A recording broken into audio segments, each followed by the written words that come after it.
Muy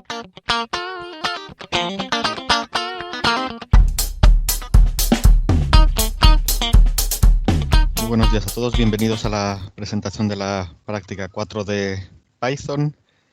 Voy a presentar esta práctica en dos bloques. El primer bloque, pues básicamente voy a enseñar lo que hay que hacer para la práctica 4 y luego en un segundo vídeo lo que vamos a ver son los primeros ejercicios, en realidad los ejercicios 3 y 4. ¿Vale? En esta práctica vamos a tocar un poco de Python. Haremos sockets UDP y en realidad lo que consiste es en hacer un servidor de registro del protocolo SIP. Digamos la práctica de redes que vamos a ver en esta asignatura. Ya veréis que a partir de ahora pues todas las prácticas son así. Entonces esta práctica se puede entregar. Para ello, pues como viene siendo habitual, pues la fecha límite es el próximo miércoles cuando acaba el día. Vale, entonces la parte, digamos, más interesante de esta práctica es que vais a conocer dos módulos que proporcionan interfaces para comunicarse creando un modelo cliente-servidor. Entonces, uno de los módulos será Socket Server, que nos permitirá crear servidores, tanto TCP como UDP. En esta práctica veréis que lo que haremos es utilizar la parte de UDP, pero se podría utilizar fácilmente en TCP. ¿Vale? Y en el lado cliente, pues veréis que utilizaremos otro módulo que es Socket, y ahí lo que haremos es utilizar los sockets de Unix pelados. ¿Vale? El objetivo de la práctica es crear un servidor de registro SIP bastante sencillito. Ya vimos el otro día en teoría en qué consiste un servidor de registro SIP. Básicamente permite, digamos, darse de alta y decir que uno está conectado y dónde está conectado, ¿no? Ofrece una serie de información y entonces esa información está disponible para nuestros contactos de manera que puedan iniciar la comunicación con nosotros. Y lo vamos a hacer aquí creando un esquema cliente-servidor. Y la parte del cliente pues será el user agent y el servidor pues el servidor de registro SIP. Los conocimientos necesarios para realizar la práctica pues son las nociones de Python que hemos visto en las primeras prácticas. Veréis que aquí el Python que utilizaremos es más sencillo. Habrá un poco de orientación a objetos, que es la parte que presentaré al principio, que es la que, digamos, es más novedosa. Y luego las nociones de SIP que vimos en la clase de teoría del pasado lunes y un poco también probablemente de lo que veamos el lunes que viene. ¿Vale? El tiempo medio estimado para un alumno medio pues son 10 horas. ¿Vale? Y ahora pues se pueden ver los ejercicios uno a uno. El primer ejercicio en realidad es una cuestión administrativa. Y es que veréis que al final de todo en esta práctica os vamos a pedir una serie de capturas, en realidad una captura, y esa captura pues la podéis realizar con Wireshark. Si queréis realizar esa captura en el entorno del laboratorio, pues vais a necesitar tener permisos especiales para poder capturar.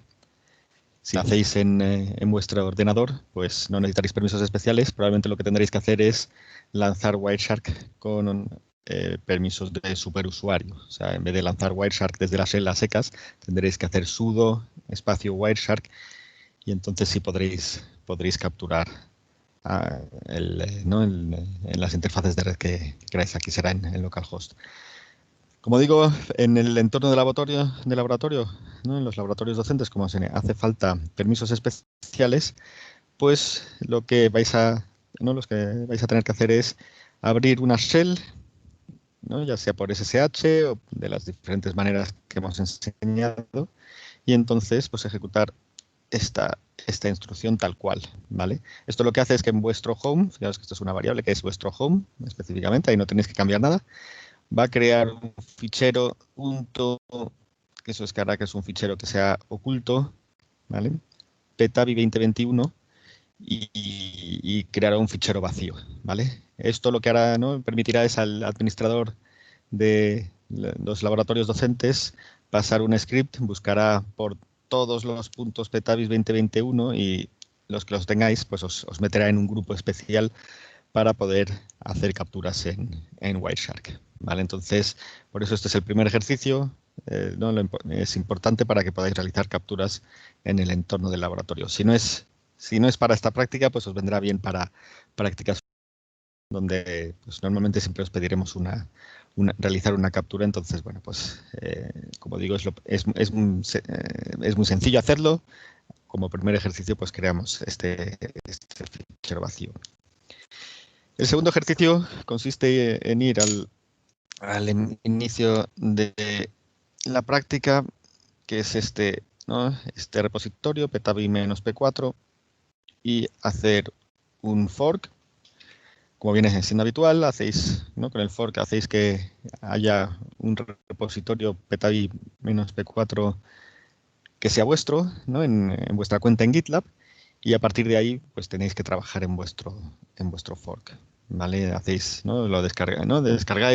Creáis una copia local con clone y ahí podéis hacer los commits que queráis. ¿Vale? Recordaos que nosotros valoramos que tengáis hechos varios commits y cuando queráis entregar pues tenéis que hacer un push. Muy bien. Entonces, digamos, los primeros dos ejercicios pues son medianamente sencillos, son administrativos, es para empezar a trabajar, ¿no? Ya el ejercicio 2 pues os debería sonar como algo familiar. El ejercicio 3 y 4 son los que voy a hacer luego en el siguiente vídeo. Entonces, os veréis que aquí en el código que os doy, pues hay un client.py y un server.py, ¿vale? Y hay algo de código ya en ellos. Entonces, mostraré en detalle qué es lo que contiene cada uno y qué hay que hacer. Fijaos que aparte en el repositorio pues está el check para pasar antes ¿no? de la entrega final para ver que lo habéis hecho bien, el readme, el license, el punto git ignore que ya conocemos de prácticas anteriores.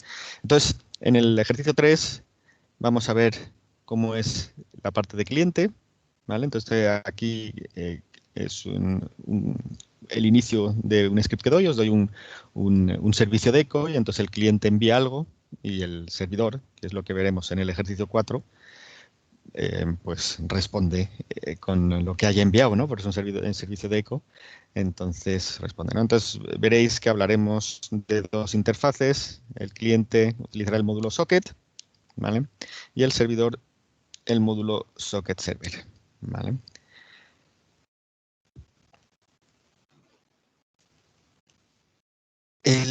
Ya a partir del ejercicio número 5 es donde os pedimos modificaciones que tenéis que realizar sobre los scripts que os hemos dado, ¿no?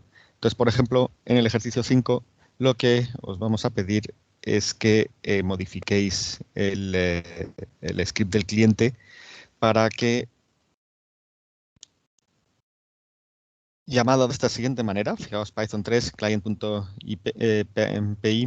pasándole tres parámetros, IP, puerto y línea. Fijaos que la IP y el puerto del servidor, ¿no? Donde esté escuchando el servidor, y esto sea una línea con ¿no? un string, ¿no? Hay varios strings, pues le enviemos cosas, ¿no? Entonces, fijaos, un ejemplo de llamada pues, podría ser este de aquí, ¿no? Donde el servidor estaría escuchando ¿no? en localhost, que es 127.0.0.1, en el puerto 5060, y esto de aquí es lo que enviamos, ¿vale? Entonces, este es un poco un ejercicio para calentar, para que veáis que esto, ¿no?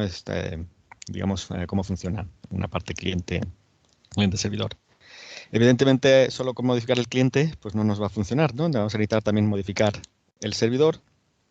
Entonces, aquí lo que vamos a pedir es que cuando se lance el servidor, pues se imprima por pantalla la IP y el puerto del cliente, ¿vale? Y viene aquí que esa información pues viene en una variable que se llama client address, bueno, que es un atributo de la clase del servidor. Y entonces, bueno, pues básicamente lo que hará el servidor es que cada vez que reciba una petición, pues dirá, ha contactado conmigo, ¿no? Me han abierto un socket desde tal IP, tal puerto, ¿vale? Y este es el ejercicio 6, como veis, pues es para ir entrando en faena. Ya el ejercicio 7 es donde hablamos de zip, ¿vale? Nos cuenta que aquí lo que hay que hacer es modificar los scripts anteriores para tener un cliente que envíe mensajes de registro zip y que el servidor sea un registrar zip. En otras palabras, lo que vamos a hacer es que el cliente envíe esto por la red, ¿vale? Entonces esto, fijaos que es lo que va a enviar ¿no? por la red en ¿no? Con el socket, va a enviar, esto de aquí es SIP 2.0, ¿vale? En realidad no es del todo SIP 2.0 por una cuestión que vemos más adelante, pero es la línea SIP 2.0 con su barra R barra N, que es el retorno de carga y el salto de línea, ¿vale? A ver si me manejo este primero, y luego la línea en blanco, que tiene que tener, ¿no? Para que cumpla con ser servido, ¿no? El protocolo SIP, ¿vale? Entonces, todo aquí que estamos enviando son dos líneas, ¿vale? Una de ellas en blanco. Entonces, eso es lo que envía el cliente, y entonces el servidor, si recibe un register, pues lo que va a hacer es devolver que todo ha ido bien. Y otra vez, la primera línea es un SIP barra 20 200 OK, es todo ha ido bien, y la segunda línea es la línea en blanco de todos, ¿no? Entonces, ¿no? Te das cuenta que al juntar el final de línea anterior con la línea en blanco, pues viene ¿no? La dupla viene repetida, ¿vale? Entonces, esto es básicamente la comunicación que van a tener entre ellos. Para que esto funcione, pues habrá que, evidentemente, lanzar el servidor que se quede ahí escuchando, y el cliente, pues habrá que lanzarlo de esta manera. Python 3, client.py, y fijaos, IP y puerto del servidor, donde va a estar escuchando el servidor, y le tenemos que pasar la petición, ¿vale? El verbo y la dirección con la que, ¿no? Nuestra dirección SIP con la que vamos a registrarnos, ¿vale? Por ahora en esta práctica no hay autenticación, pero daos cuenta que a partir de estos dos parámetros, pues nosotros tenemos que crear este mensaje, ¿no? Todo lo demás en realidad son constantes, ¿no? Esto de aquí siempre aparece, y esto de aquí en adelante, pues también aparece siempre. Entonces, claro, le tenemos que pasar por línea de comando pues la información que es variable, que es ¿no? Lo que queremos hacer, y nuestra dirección SIP, ¿vale? Muy bien. Esto es el ejercicio 7. El ejercicio 8, lo que vamos a pedir es funcionalidad para que un usuario se pueda dar de baja. Entonces, ¿esto cómo se hace? Bueno, pues normalmente cuando nos damos de alta, como hemos visto, enviamos el register y luego resulta que hay una cabecera. Fijaos que la cabecera es una línea adicional que ponemos después de la línea de petición. Y entonces hay una cabecera para register que se llama expires y que viene con un valor numérico. Y el valor numérico da los segundos que tiene validez esta petición de registro. Entonces, darse de baja es lo mismo que registrarse con una validez de 0 segundos. Normalmente, pues como veremos, pues cuando nos demos de alta, pues pondremos un expires con un número mayor que 0, y cuando nos queramos dar de baja, pues lo que vamos a hacer es mandar un register con un expires igual a 0, ¿vale? Y fijaos que esta es la línea en blanco, ¿no? Entonces ahora mismo aquí estamos enviando 3 líneas, ¿vale? Esto ahora en realidad es, si lo miráis en Python sin imprimir, pues en realidad es una línea con sus barras barranes, pero para que se vea mejor, pues nosotros aquí ponemos un salto de línea, así se ve mejor, pero estos son aquí, son 3 líneas lo que estamos enviando, ¿vale? Y entonces el servidor, pues lo que tendrá que hacer es mantener un diccionario, ¿vale? Eso en realidad es del ejercicio 7, mantener un diccionario con la gente que se registra, y cuando ¿no? recibe un expire 0, pues tendrá que borrar ¿no? del diccionario a la gente que no se ha registrado, o sea, que se ha dado de baja, perdón. Entonces, básicamente, pues aquí consiste este ejercicio en hacer eso. Aquí ¿no? Comento que este diccionario ha de ser un atributo de clase, no de la instancia, y viene aquí explicado qué significa eso, ¿vale? Brevemente lo que quiero decir es que esto en realidad dentro de la clase pues lo vamos a definir a la altura de los métodos. Luego, en el vídeo siguiente diré dónde, y lo modificaré con el self punto, el nombre del diccionario que he puesto, ¿no? Entonces eso lo que hace es que vamos a tener un atributo de clase, de clase, perdón, no del objeto, ¿vale? Lo comentaré un poco más adelante qué significa eso. De todas formas, aquí, como digo, viene comentado más en detalle, ¿vale? Entonces, ahora mismo para el ejercicio 8, pues igual que antes, si os fijáis, el ejercicio 7 llegaba hasta aquí. Así, esto era un ejemplo de cómo registrarse, ¿no? Donde el servidor está escuchando en localhost en el puerto 2500. Y ahora lo que pasa es que añadimos un parámetro más, diciendo cuánto tiempo queremos estar dados de alta. Y si eso es un 0, pues nos estamos dando de baja, ¿vale? Fijaos, en general, la llamada va a ser de esta manera, ¿no? Estos son los parámetros que vamos a pasar, ¿no? Donde ahora mismo, en este caso, register siempre va a ser register, pero ¿no? Esto de aquí pues son variables que van a depender de mi dirección IP, SIP y el valor de expiración. Esto de aquí es donde va a estar escuchando el servidor. Bien, el ejercicio 9 consiste en modificar el servidor para tener un método que se llame register2json, que básicamente lo que hace es que el diccionario donde hemos ido apuntando a todos los que se han dado de alta, pues nos lo imprime en un fichero JSON que se llamará register.json, ¿vale? Entonces, fijaos que esto pues, puede ser algo parecido a esto, ¿no? No tiene que ser esto específicamente, pero parecido a esto. Tiene que ser un JSON. Ya conocemos los JSONs de la práctica anterior. Entonces, fijaos que aquí lo que vamos a guardar en el diccionario es la dirección zip y un diccionario, nos cuenta, ¿no? Que a esta dirección zip pues tiene un diccionario que sea address y expires. ¿Vale? Esto ya lo podéis llamar vosotros como queráis, pero esta información es la información de localización donde está el cliente y esto de aquí es el expires y esto lo podéis poner como queráis, pero que tiene que ser legible por un humano, ¿no? Para eso hay un módulo que es el módulo time y podéis ver aquí que es bien explicado cómo hacer las transformaciones del time, ¿vale? Porque normalmente con lo que trabajan las máquinas no es con este formato aquí que tenemos, que es un formato para humanos, sino que trabajan con un formato propio, que es los segundos que han pasado desde el 1 de enero de 1970, ¿vale? Entonces es el formato interno, entonces nosotros para imprimirlo de esta manera, ¿vale?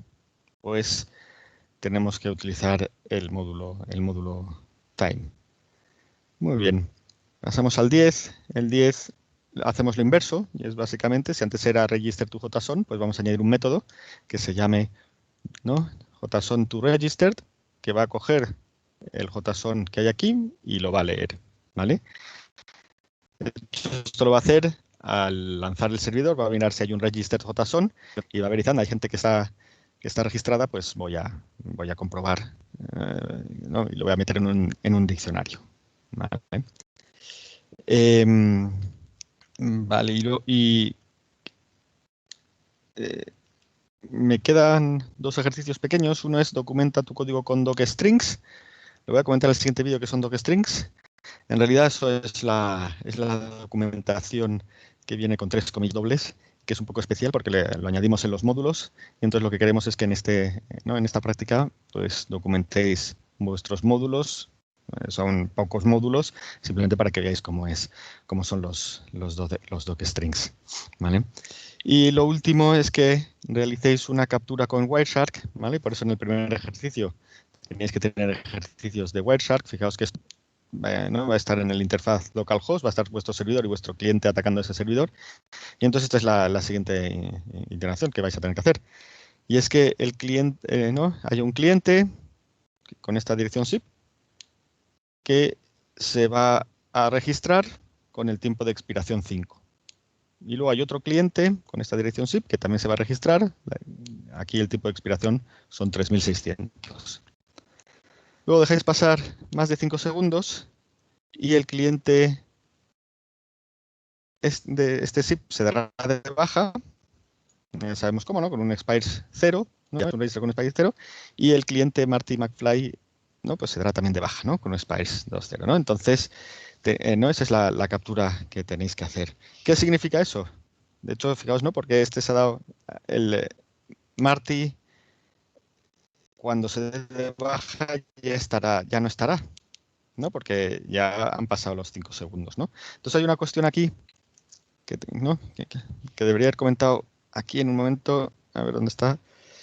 Es en el ejercicio 9 que os pedimos que se implemente funcionalidad para que el servidor registrar gestione la capacidad de los usuarios registrados. Básicamente, cuando lleguéis a este ejercicio, Marty McFly habrá ya caducado y entonces lo que querrá decir es que con doc@delorean.com pues te devolverá un 200 OK porque se ha dado de baja correctamente, mientras que con Marty McFly pues la respuesta pues debería ser bueno, en este caso si es dado de baja también sería un 200 OK. La cuestión es que si nosotros imprimimos el JSON en momentos diferentes, pues aquí en algún momento pues Marty McFly pues no aparecerá porque se ha dado de baja, ¿no? Le hemos dado de baja nosotros aquí durante el transcurso de estos 5 segundos que han pasado, ¿vale? Entonces, bueno, pues básicamente aquí en esta interacción tenéis que hacer esa captura y lo guardáis en un fichero de captura que se llame así, register.libpcap, que lo que tenéis que hacer es añadirlo al repositorio. Como siempre hacéis un commit y al final podéis hacer el push. Bien, ¿qué hay que entregar? Pues hay que entregar 2 módulos en Python, ¿no? Que son server py y un client py, esos los damos nosotros de inicio, y añadir register libcap con la captura del último ejercicio, ¿vale?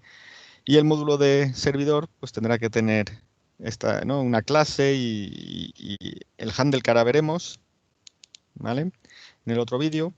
Y estos 2 módulos que hemos ido comentando de pasar los que se han registrado a JSON o el JSON a los que se han registrado, ¿vale? Y luego 4 ficheros adicionales que vienen desde el inicio de la radio, ¿no? Como siempre, se valorará hacer commits, se valorará que siga la guía de estilo de Python con PEP 8 y PEP 257, que es la del docstring, y que los programas se invoquen correctamente y que muestren los errores correctamente, tal como se indica en la práctica. Como siempre, os animamos a utilizar el check para ver si habéis entregado la práctica correctamente, ¿vale? Eso es un valor seguro entregar el check porque, como sabéis ya de cómo corregimos, pues siempre damos puntos por entrega en Git, por que los ficheros sean los que tienen que ser, el número de ficheros, estén bien llamados, ¿no? Le hayáis pasado el PEP 8 y tal, ¿no? Entonces, con eso ya conseguís una serie de puntos muy interesantes y el check lo que os permite es ¿no? cercioraros de que lo habéis hecho correctamente.